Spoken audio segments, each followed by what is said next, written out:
how to set up your listing, what to look for in an inquiry and booking to avoid bad guests. That's the subject of this video.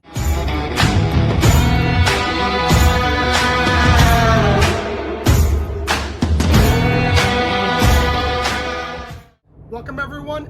My name is Fernando David, and on this video, we're going to discuss how to set up your listing and what to look for in an inquiry or a booking to avoid bad guests.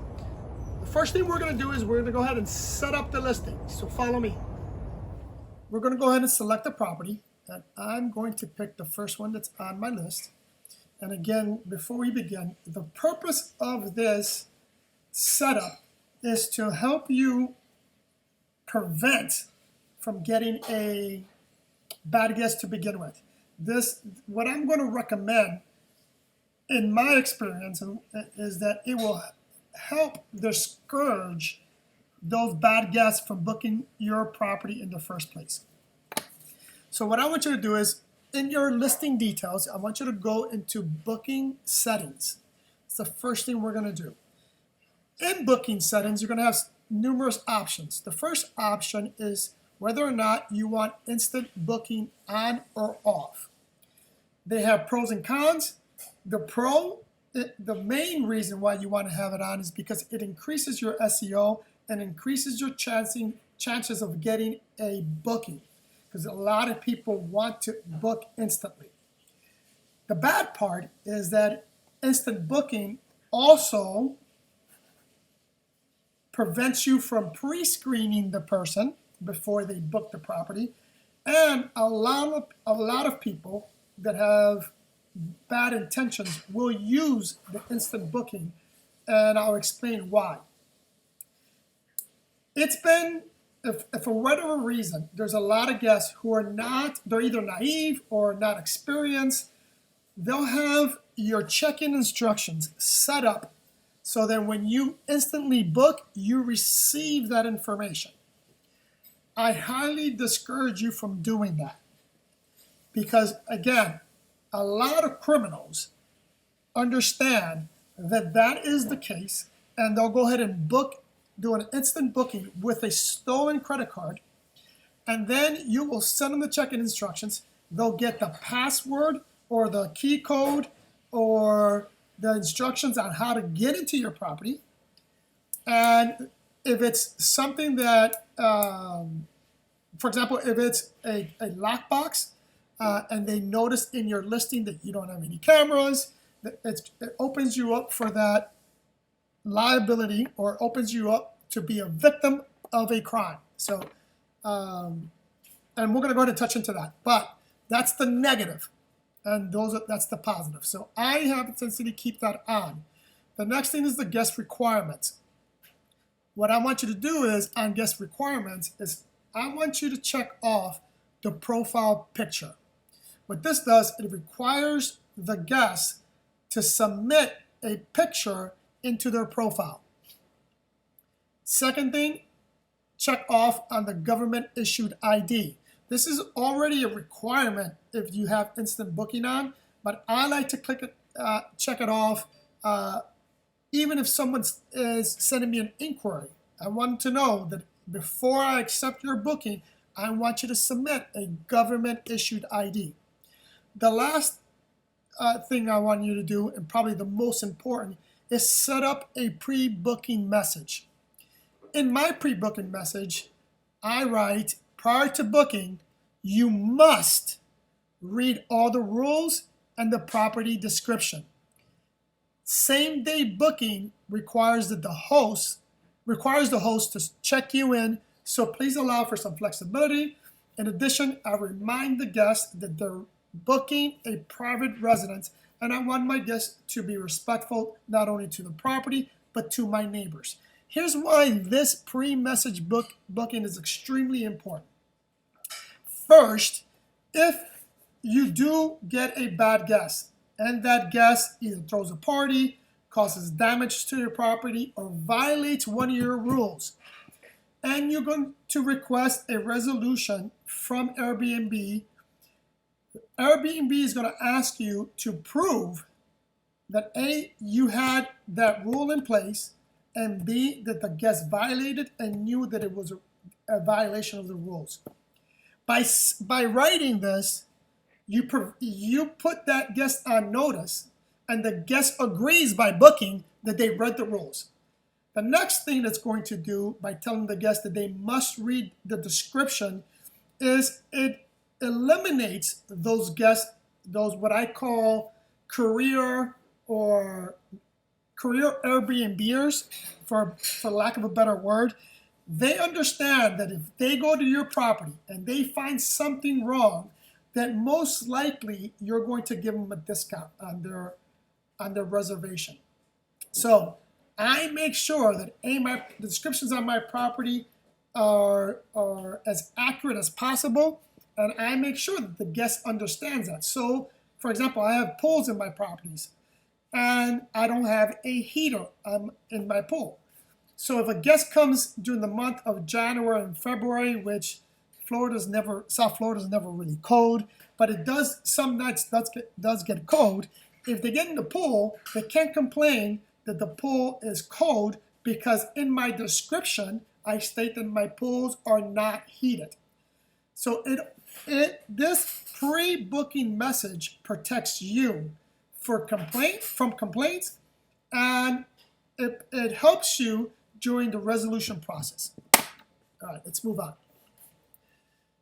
The next thing I want you to do is go on to your house rules.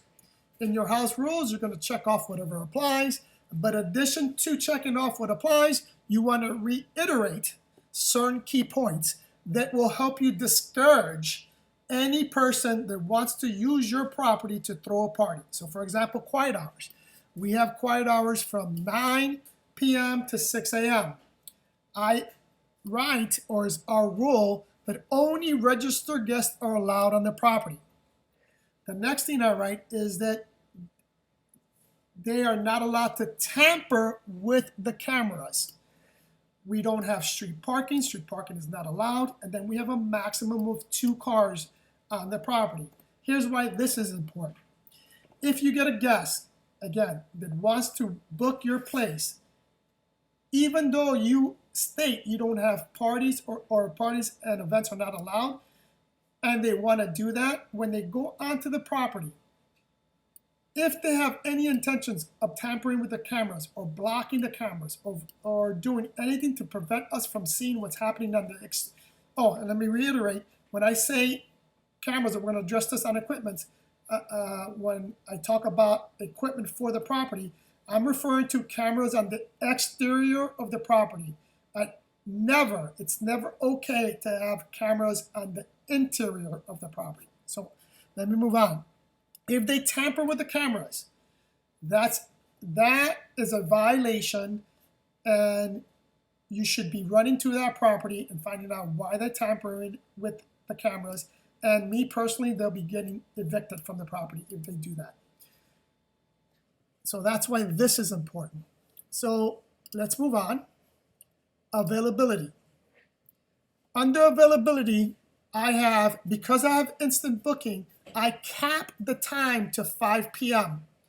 So if somebody wants to book or do an instant booking, they have until 5 p.m. to book my property. In addition, as you notice the check-in times in the rules, the latest they can check in is 9 p.m. Now we do allow, there is some flexibility there. So if someone's flight's coming in late, we do allow them to check in after 9 p.m.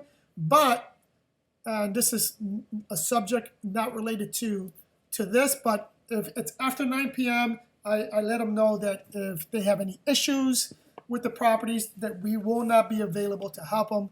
So that's why we have the 9 p.m. check-in time, but we do allow for people to check in after 9 p.m. So let's move on. All my properties have a two-night minimum. I know there's some hosts that feel that it's necessary to have a 1-night minimum on their properties.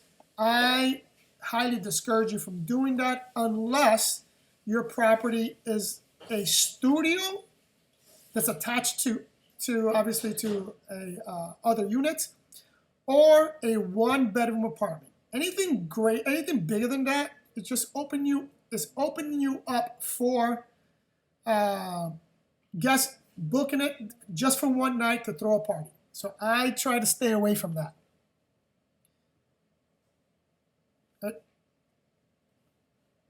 What happened here? Okay. Sorry about that. Now, the last thing is pricing. Pricing is really individual, but we have a 10% discount for weekly nights of weekly stays and 20% discounts for monthly stay. And what I like to do is anything less than a week, I set the daily rate really high. Again, this discourages people, especially teenagers, from booking your property to throw a party, because they're going to use their mom and dad's credit card, and not to set off any alarms, they don't want to book something super high, so they'll find another property that's a little cheaper and that allows a one-day stay, so they'll use that, and that's why my daily rates are high, and I encourage people to book longer stays, and that's why we give the discounts. I think that's it for now. Now we're going to go ahead and go into an actual reservation so we can see what are some of the indicators that I look for in a property. So let me go to this one. This one was the reservation that I'd had issues with. All right. So here's what I highly recommend you do, first and foremost. Like in any business, you should have systems in place or checklists in place so that you or your staff can follow each and every time so that you don't miss anything. Here's what happened in this case. I've been a host for a very long time, and fortunately for me, I haven't had any issues.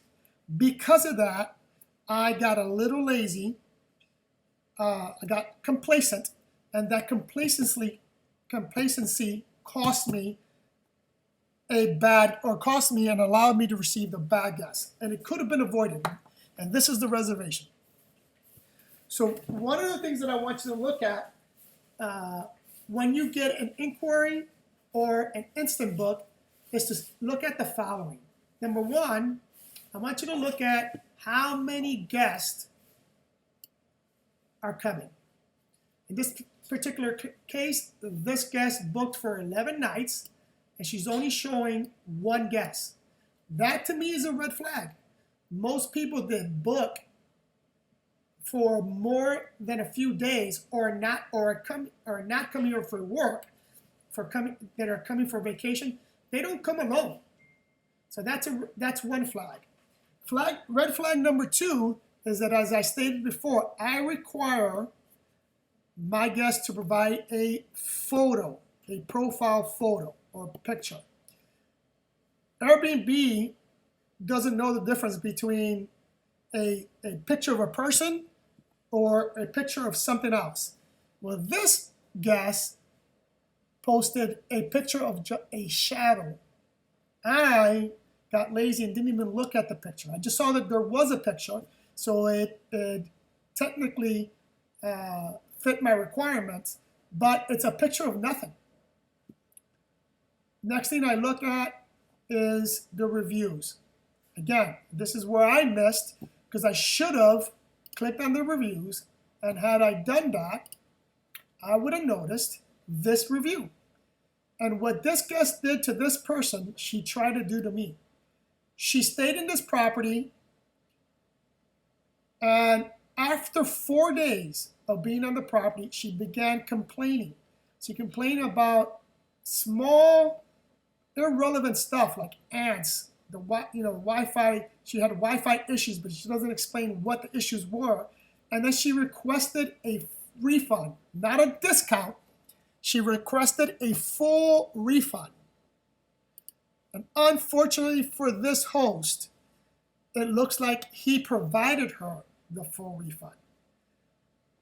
This guest did the exact same thing to me. but I'll go into what she did in a second. Let's just continue on the indicators.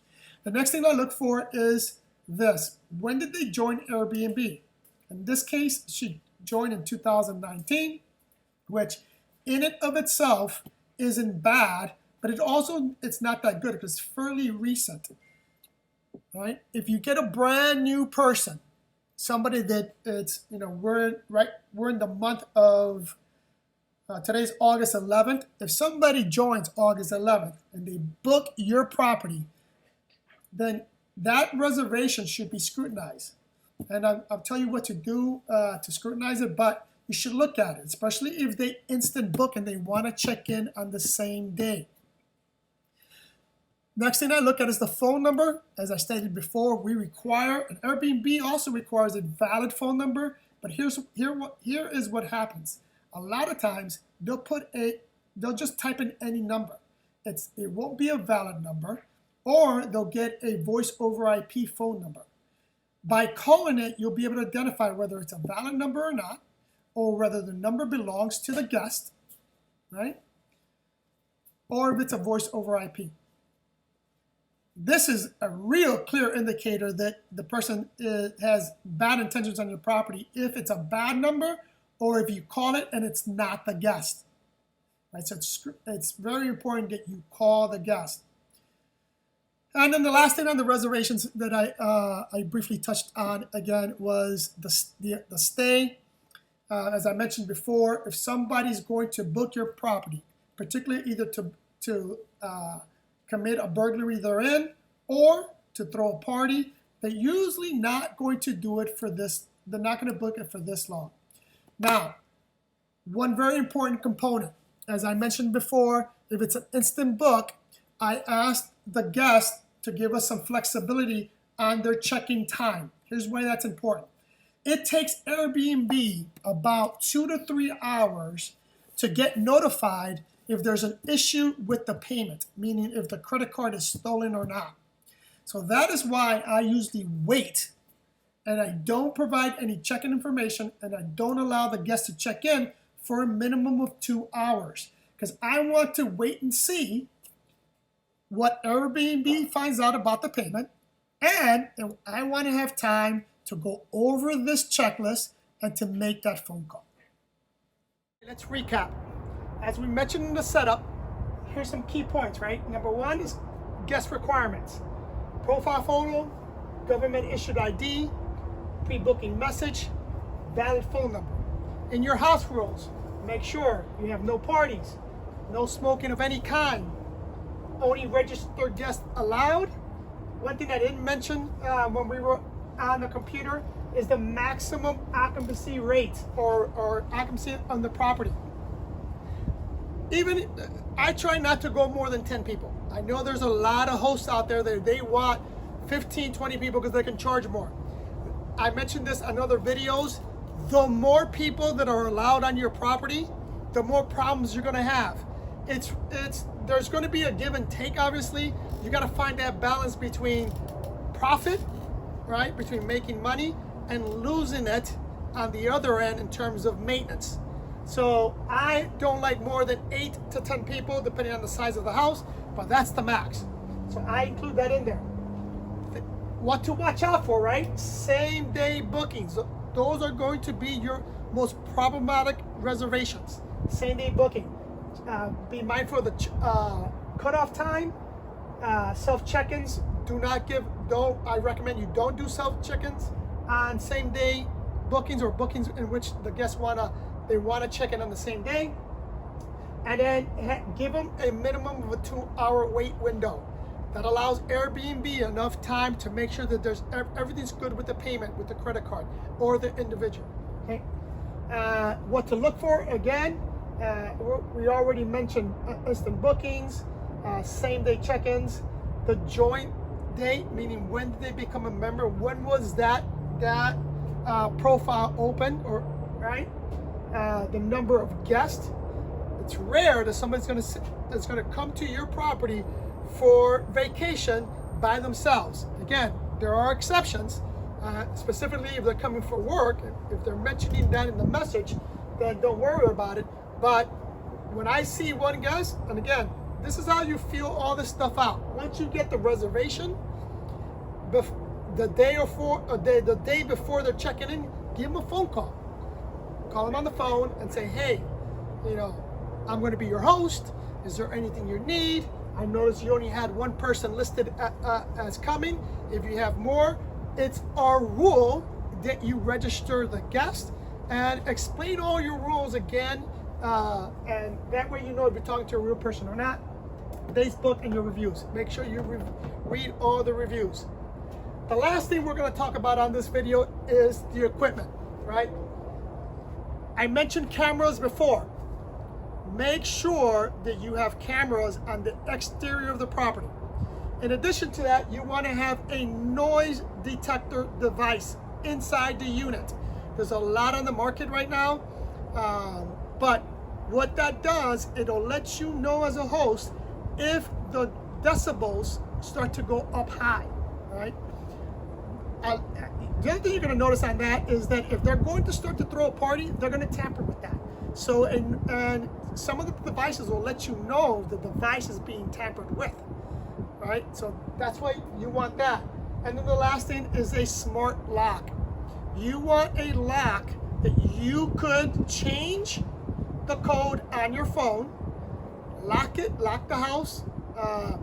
Everything can be done via your phone and remotely.